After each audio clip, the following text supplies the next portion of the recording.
బాబు అయిపోతుంది డబ్బులు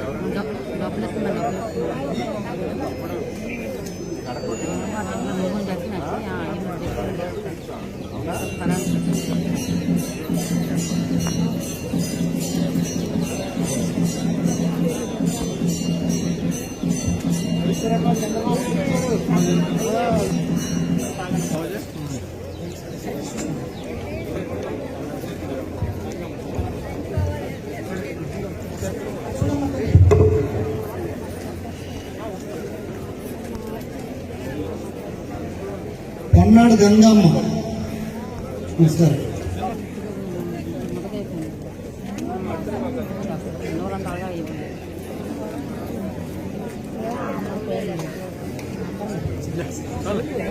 వికలాంగులు, వితంతువులు, అలాగే వృద్ధులు అందరికీ కూడా ప్రతి నెల టైం మీద పెన్షన్ వాళ్ళ ఇంటికి వెళ్ళి ఇవ్వాలనే నిర్ణయం ఆనాడే తీసుకున్నారు. మన అదృష్టవశాత్తు ప్రభుత్వం ఏర్పాటు అయిన తర్వాత మే నెల, జూలై నెలలో ఎలక్షన్లోనే చెప్పాం. ఏప్రిల్, మే, జూన్ 3 నెలలు 3,000 కలిపి, జూలైలో 4,000తో కలిపి 7,000 ఇస్తామన్నాం. అందరికీ ఇచ్చాం, అవునా కదా? అలాగే ఏవైతే వితంతువులు భర్తకి పెన్షన్ వచ్చి భార్య చనిపోతే వెంటనే ఇవ్వాలని చెప్పి నవంబర్ నుండి మనం మాట ఇచ్చాం. అలాగే ఇవ్వడం జరుగుతుంది.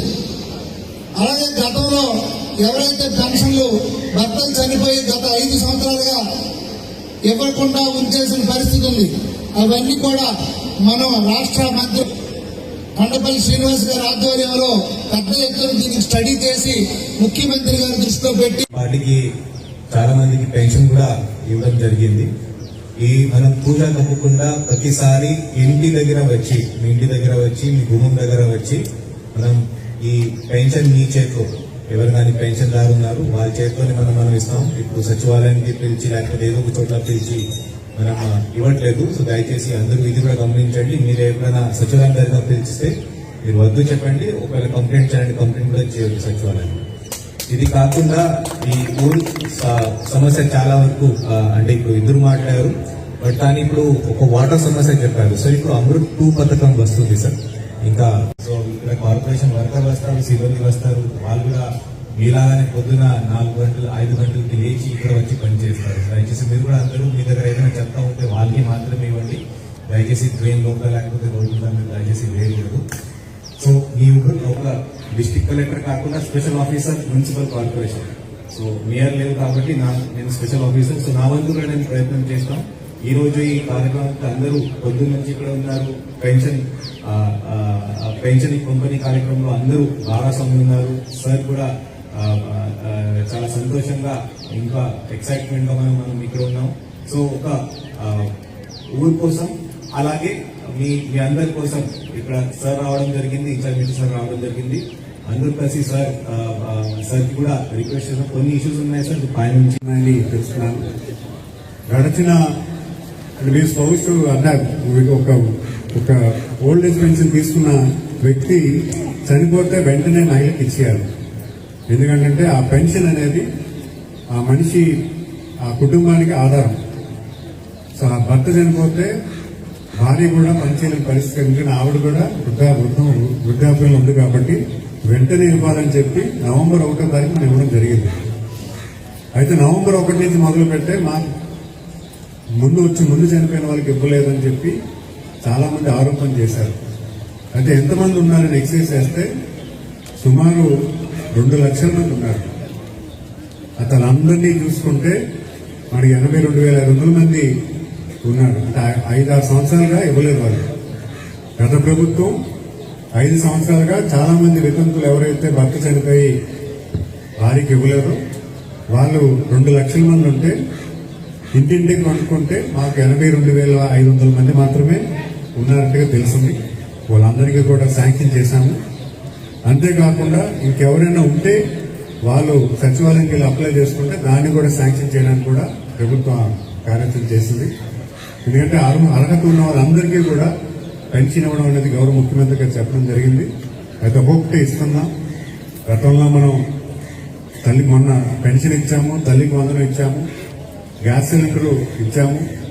రేపు అన్నదాత సుఖీభావ రేపు రైతులందరికీ కూడా రైతులందరికీ కూడా 7,000 రూపాయలు అకౌంట్లో పడుతున్నాయి. మన అలాగే మహిళలకి బస్సు ఇస్తున్నాము. ఒక్కొక్కటి చేసుకుని వస్తున్నాము. సో ఖచ్చితంగా మనందరికీ కూడా ఎలక్షన్లో ఏదైతే చెప్పామో అవన్నీ కూడా కార్యాచరణ చేస్తూ మరి ఈరోజు ఇక 1వ తారీఖు సంవత్సర కాలం నుంచి ప్రతిరోజు ప్రతి వెళ్ళడం, ప్రతి శాసనసభ్యుని కూడా వాళ్ళ నియోజకవర్గంకి వెళ్ళమన్నారు, మంత్రులను కూడా వాళ్ళ నియోజకవర్గంకి వెళ్ళమన్నారు. లేకపోతే ఎక్కడి నుండి వెళ్ళి ఏదో గ్రామం చూడండి, ఆ గ్రామం చాలా అభివృద్ధిని చూడండి, ప్రజలను పలకరించండి, ప్రజలతో సమస్యలు వినండి, పెన్షన్ డిస్ట్రిబ్యూషన్ కార్యక్రమం చేయమని చెప్పడం జరిగింది. దానికోసం అని చెప్పి పేదల దినోత్సవం అని చెప్పి ఆ రోజు పెన్షన్ పంపిణీ ఎవరైతే వృద్ధాప్య పెన్షన్ అవ్వచ్చు, వికలాంగుల పెన్షన్ అవ్వచ్చు, లేకపోతే తలసీమియా, కిడ్నీ పేషెంట్స్, లేకపోతే మంచాన పడి ఉన్నటువంటి పేషెంట్స్ అవ్వచ్చు, వీళ్ళందరికీ పెన్షన్ ఇవ్వాలి, పెన్షన్ కార్యక్రమం చేయాలి. ఎందుకంటే ఈ చేసే చిన్న సాయం అయినా కూడా వాళ్ళ కుటుంబానికి చాలా పెద్ద సాయం. అలాంటి సాయాన్ని అన్న నందమూరి తారక రామారావు గారు మొదటిసారిగా ముఖ్యమంత్రిగా అయినప్పుడు 35 రూపాయలతో మొదలుపెట్టి ఈరోజు తెలుగుదేశం హయాంలోనే 200 నుంచి 1000 రూపాయలు, 1000 రూపాయల నుంచి 2000, ఈరోజు ప్రభుత్వం వచ్చిన వెంటనే 3000 నుంచి 4000 చేయడం జరిగింది. మరి అలాంటి పెన్షన్ కార్యక్రమం దేశంలో ఎక్కడా లేదు. ఎందుకంటే నెలకి సుమారు 2,700 కోట్ల రూపాయలు పెన్షన్ నిమిత్తమై ప్రజలకు ఇస్తున్నారు గౌరవ ముఖ్యమంత్రి గారు. అంతేకాకుండా సంవత్సరానికి 33,000 కోట్ల రూపాయలు, అంటే 33,000 కోట్ల రూపాయలు సంవత్సరానికి ఏ రాష్ట్రం కూడా ఖర్చు పెట్టట్లేదు. మన తర్వాత తెలంగాణ వాళ్ళు 7,000 కోట్లు మాత్రమే 2వ స్థానం, తర్వాత రాజస్థాన్ వాళ్ళు 2,000 కోట్లు మాత్రమే.